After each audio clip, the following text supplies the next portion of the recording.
please welcome Sarah Langslow.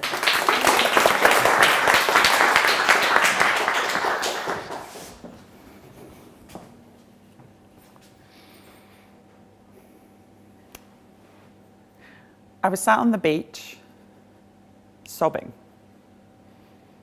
These aren't the little tears rolling down your cheeks, kind of having a bit of a cry. This was full body shaking sobs. Massive release of pent-up emotion. Shame, sadness, anger, injustice, all of it pouring out.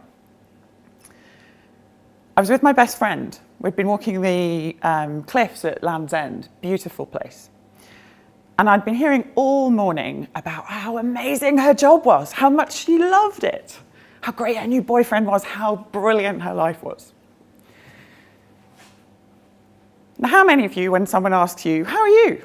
Say, yeah, I'm fine. We blurt it out before we've even thought about what the real answer is. My answer at the time would have gone something like this. Yeah, the job's good, you know, I'm thinking about moving on, but I'm really enjoying life in London. And every time I gave that answer, I boxed myself in just a little bit more. It's like the white lie that builds and builds until you've no idea how to wind that back in.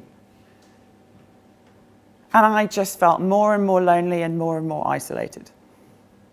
But something that day, I don't know what it was, I decided was going to be different. I was going to tell the truth. My life sucked.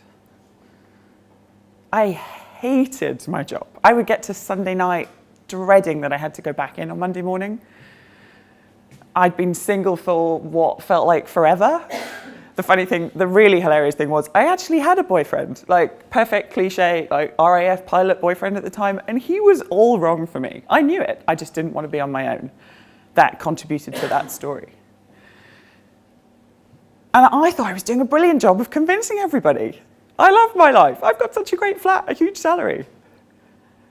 None of it was true. And the key to actually starting to change that was honesty. I'm not talking about the little white lies or the, filching the Post-it notes from the office kind of honesty, or maybe that was just me. I'm talking about being honest with yourself first, and then actually being honest with other people. And, because here's the thing, the real honest truth about being dishonest.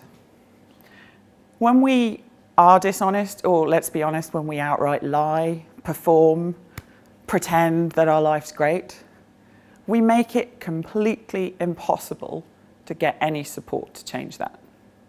Think about it for a second. It's like when your car breaks down, right? You ring up the AA. You've got to tell them exactly where you are and exactly what's wrong before they can help you. Otherwise, they're driving around the countryside looking for where you said you were, but actually you're over here going, yeah, not going so well.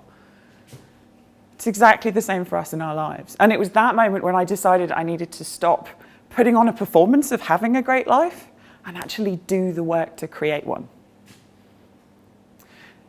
I invite you to take a look for yourselves. My hunch is that every single person in this room has a part of their life that they are not quite being honest with themselves about. What would it take to actually be honest? What would be available if you actually were honest with that and asked for the support that you needed? Who or what are you hiding from? What is getting in the way of the changes that you want to make that actually might be available by being honest about it? And my challenge to you, as a very little way to start practicing this, is this. For the next week, when someone says, how are you? Just pause for a second and think about what the real answer is. Whether you choose to share that in that moment or not, it's not always the time and the place. But at least be honest with yourself. Are you really fine? Or is there some stuff that actually you'd kind of like to do something about? Because